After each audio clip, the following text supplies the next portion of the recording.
Assalamualaikum warahmatullahi wabarakatuh. Bertemu lagi dalam mata pelajaran Bahasa Indonesia.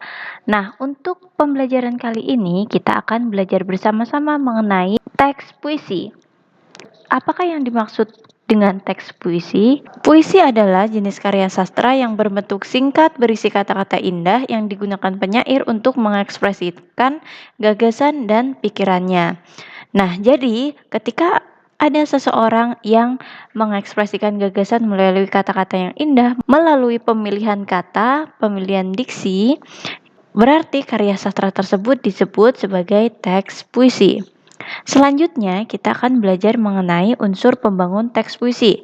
Unsur pembangun teks puisi terbagi menjadi dua, yaitu struktur lahir dan struktur batin. Struktur lahir berkaitan dengan cara pengungkapan puisi secara fisik yang dapat dilihat oleh orang lain. Sedangkan struktur batin adalah unsur-unsur yang berkaitan dengan isi atau muatan yang terdapat dalam puisi itu sendiri.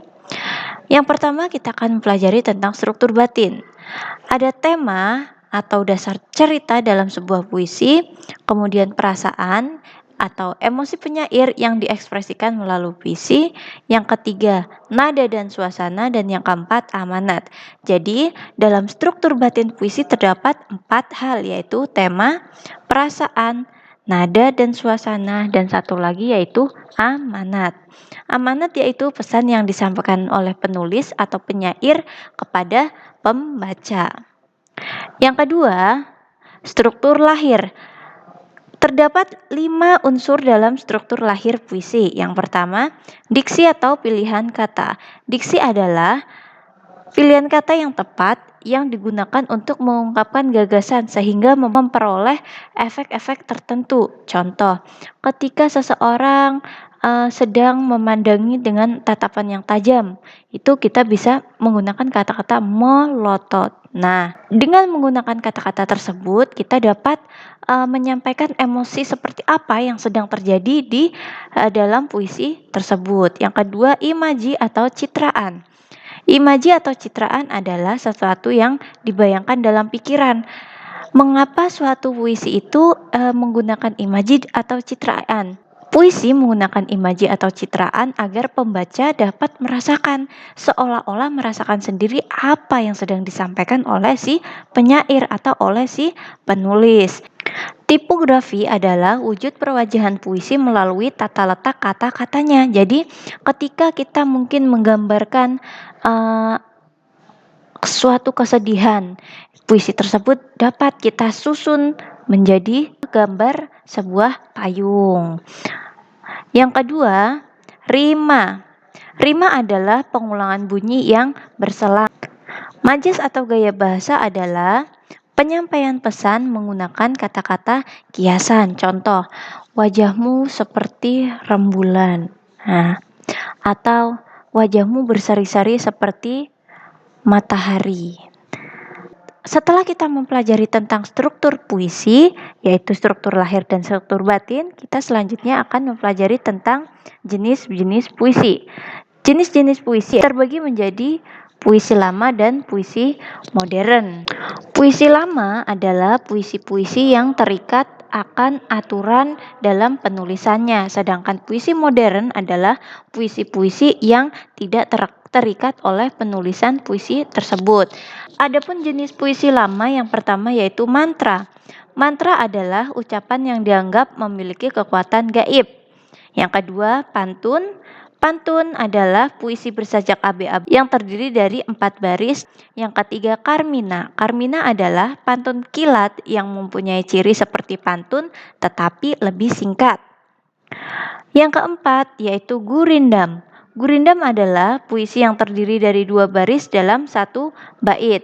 Selanjutnya, seloka. Seloka merupakan pantun berkait yang ditulis menggunakan bentuk syair atau pantun.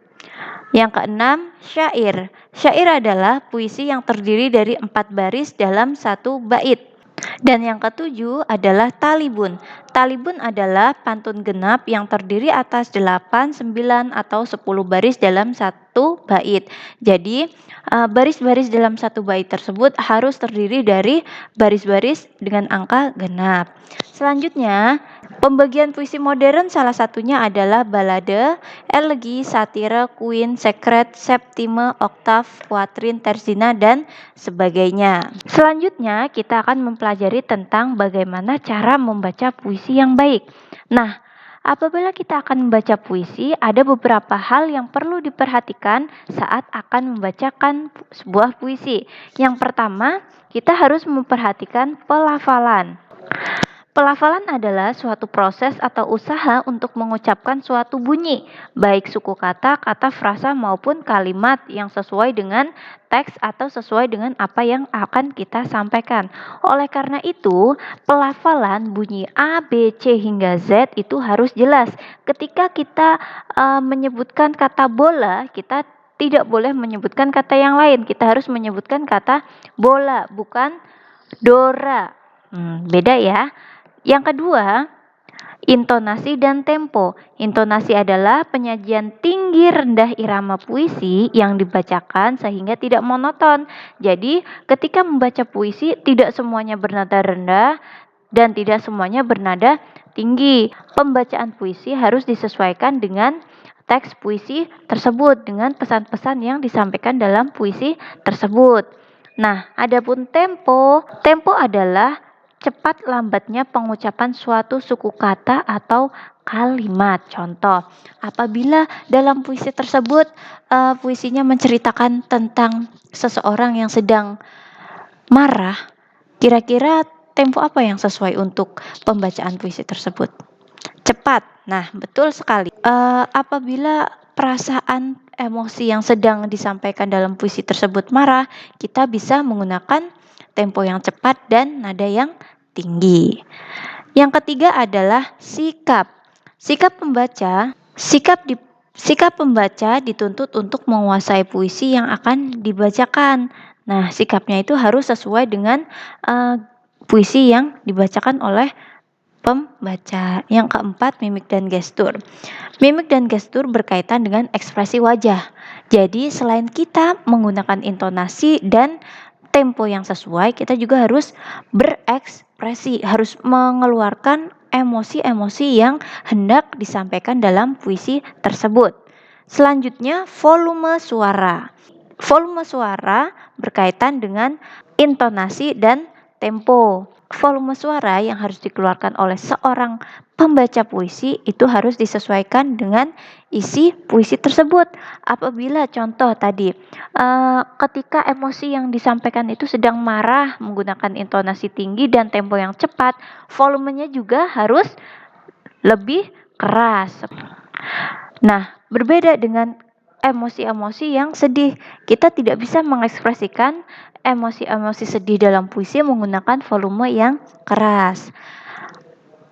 Hal yang perlu diperhatikan selain pelafalan, intonasi dan tempo, sikap, mimik, dan gestur dan volume suara yaitu kelancaran dan kecepatan. Jadi, apabila kita membaca puisi, kita tidak serta-merta membaca puisi seperti sedang membaca buku. Tetapi boleh sesekali membaca puisi ataupun boleh lebih baik apabila menghafalkan puisi tersebut. Nah, adapun kecepatan harus disesuaikan juga dengan isi dan emosi yang hendak disampaikan dalam puisi tersebut. Yuk kita ulang. Tadi kita sudah mempelajari tentang yang pertama pengertian puisi. Yang kedua kita mempelajari tentang unsur-unsur puisi yang terdiri dari struktur batin dan struktur lahir.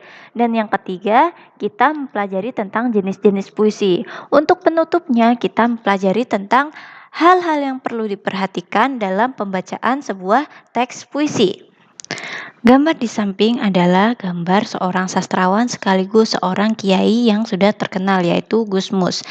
Melengkapi dari gambar tersebut, Pramudia Anantatur pernah berkata, suatu masyarakat paling primitif pun misalnya di jantung Afrika sana, tak pernah duduk di bangku sekolah, tak pernah melihat kitab dalam hidupnya, tak kenal baca tulis, tapi masih dapat mencintai sastra walau sastra lisan. Jadi mulai sekarang yuk kita kenali dan cintai karya sastra Indonesia. Untuk pembelajaran kali ini cukup sekian, sampai bertemu di pembelajaran selanjutnya. Wassalamualaikum warahmatullahi wabarakatuh.